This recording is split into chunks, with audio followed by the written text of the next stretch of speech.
Rafe Williams. That's the Riz Show.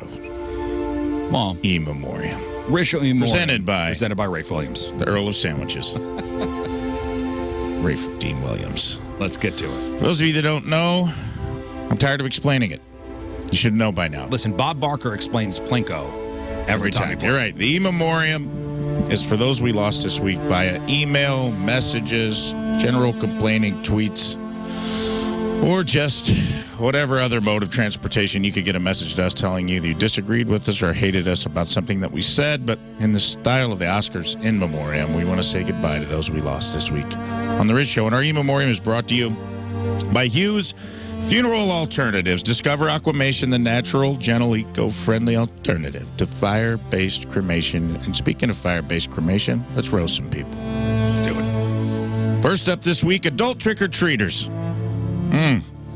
All right, adult trick-or-treaters, it's time to trade in your candy buckets for a dose of reality. If you can balance a checkbook, navigate a wine list, or know the difference between a 401k and a Roth IRA, guess what?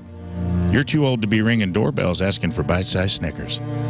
We know Halloween is the one night you get to live out your Peter Pan fantasy, dressing up as a sexy cat or whatever version of the Joker you imagine yourself as in your head while you drive your forklift all day down at the plant. It's a little bit of a slap in the face, though, when you're almost 20 years old and dressed like a pirate Captain Jack Sparrow of the Black Pearl going for a second score at the Peterson house. Meanwhile, when your grandfather was your age, he was dressed as Petty Officer First Class of the USS Dwight D. Eisenhower doing his second tour in the Persian Gulf. Trick-or-treating's like Snapchat, guys, primarily for kids, and if you're over 30 and still heavily involved, it's a little questionable. When you're old enough to have a reverse mortgage, maybe it's time to hang up the broomstick, Dracula. So, if our stance has curdled your candy corn, feel free to stomp off in your oversized clown shoes. Just remember, the only real treat you'll be getting is lower back pain the next day and plantar fasciitis because you're 75 years old. Bye-bye. Next up, people who bring sex toys to vacation rentals. Wow. Didn't realize there were so many of you out there this week when we roasted somebody who emailed in that they left their sex toys behind at a VRBO they rented. Let's talk about these adventurous souls who think an Airbnb doubles as a pleasure palace. If your idea of a weekend getaway includes packing more batteries than a Best Buy checkout line, you might be taking relaxation a bit too far. Remember, an Airbnb isn't airballs and bondage, it's a rental. Not a risque retreat. Airballs and bondage. Although I think that app would take off. If the most memorable thing you leave behind is a collection of your butt plugs and nipple clamps in the dishwasher, you're doing vacations wrong. Seriously, if your suitcase rattles more than an Oklahoma rattlesnake roundup, it's time to rethink your packing list. A friendly reminder, VRBO is vacation rental by owner, not vagina, rectum, balls, and oral.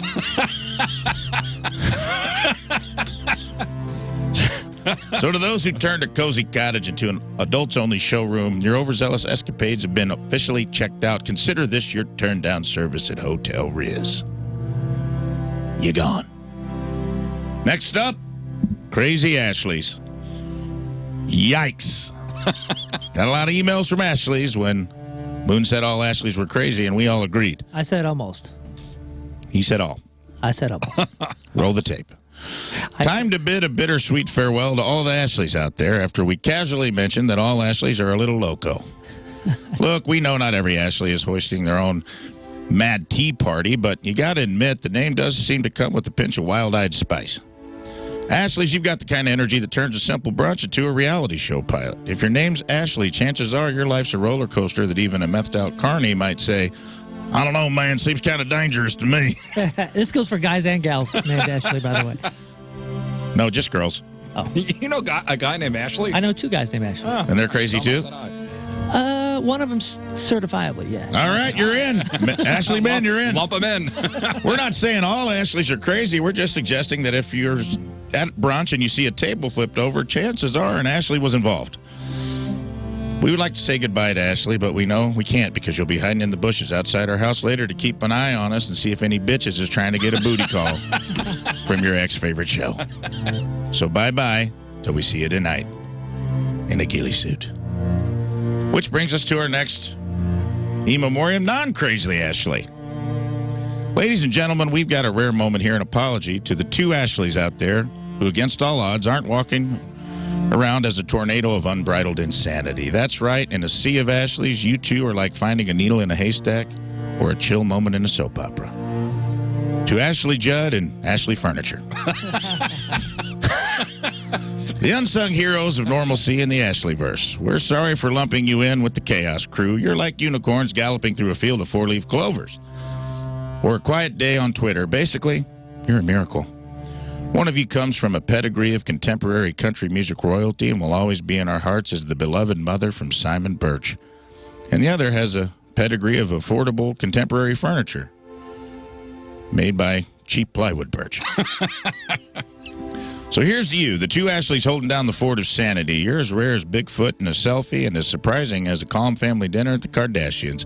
Keep on proving that not all Ashleys are a headline in the drama news, and you're the plot twist nobody saw coming. Next up, this one hurts. George Zamfir. Ladies and gentlemen, it's time to blow the dust off of our apology pan flute and play a tune for George Zamfir, the quintessential, cue the music, unchallenged sultan of the pipes, the Chuck Norris of wind instruments, quietly waiting to roundhouse kick us into musical enlightenment and turning bamboo tubes into weapons of mass seduction. Here comes.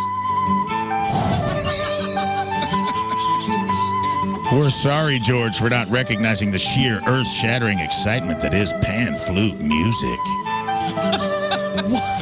Ooh, to George, the man who could probably play a killer solo on a set of PVC pipes from Home Depot, we deeply regret underestimating the power of your flute and for misidentifying you as Yanni.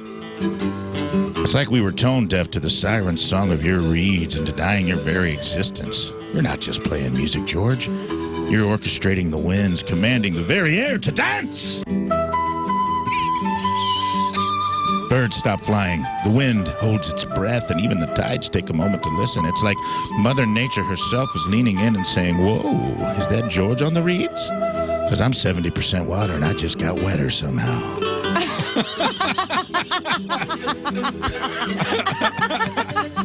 Our deepest apologies to not seeing it sooner. You, sir, are the Mozart of the marshlands, the Beethoven of the breeze, the David Lee Roth of Pan Halen. Ah, yes! So keep on fluting, George, and forgive us for not getting in on the pan wagon sooner. It's clearly where the party's at. He just hit repeat on that. Just hit the solos here, baby.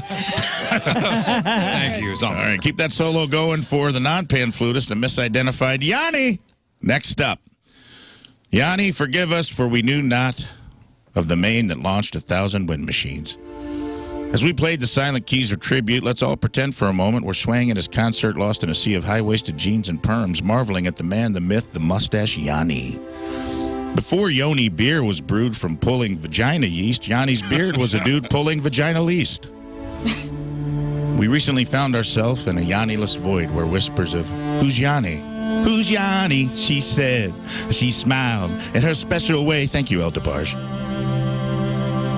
Yanni, the maestro who looks like he walked out of a romance novel to seduce your eardrums with a whale song and keyboard medley, somehow slipped past our radar. Imagine a world where his flowing hair and passionate piano pounding were reduced to background music at the dentist's office. It's like we missed the ferry to the island of soothing sounds, and for that, we're about as remorseful as a cat napping in a sunbeam. We might not have known the man, but we certainly know the elevator music, and for that, Yanni, we nod in respect. Now, if you'll excuse us, we have some essential oil diffusers and wind chimes to hang as penance. And finally, last up on this week's E-Memorim, babies. Oh. For making fun of their food. We played a little game where I spoon-fed Baby Moon and Baby Learn some baby food. And it was freaking gross. And we angered the sippy cup connoisseurs who can't handle a roast without crying over spilled milk. You might not have teeth, but you sure have a bite when it comes to your criticism. How the hell did a baby get a goddamn Gmail account to begin with? I have no freaking clue. So here's your not-so-gentle pat on the back. Mama's teat baby want uppy69 at gmail.com. We've ruffled the bibs of your toothless wonders when we mocked your spoon-fed feast, your gourmet Gerber, your Michelin-starred mashes, and we stand by it. To the tots who took offense, your pureed peas and carrots may be haute cuisine in the high chair, but to us it's glop of the uninitiated gourmand. Let's be clear, your culinary delights are about as sophisticated as your table manners. Whoo, sick burn, non-existent. So grow a molar and maybe we'll talk. Aw. Until then, keep squishing you're on my side, remember. Oh, I'm sorry. Until then, keep squishing your peas and flooding your high chairs with drool, you widow babies. And we'll continue to salute the true heroes, the parents who pretend that airplane spoon is soaring through turbulence with cargo of edible joy when it's really a pile of dog crap. So to the diaper diners, the weaning gourmets, the babes who think a silver spoon is just another teething toy. We'll see you at the kids' table. Get the hell out of here. Damn. Savage. Savage! Did he just take on babies? And now to the real RIPs, and we had a lot of them this week, so I'll get through them quick. Matthew Perry. We lost our first friend. That sucked. Richard Mull from Night Court. Oh, yeah. The king of the one-liner. Okay.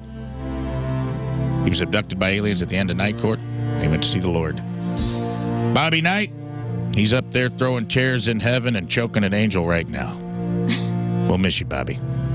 And a guy from General Hospital whose name I forgot to write down. Oh. Yes. Who was married to Eva Longoria. He was married to Eva Longoria, and that's all you really need to know. He also passed away. And that concludes this week's E-Memoriam, brought to you by Hughes Funeral Alternatives.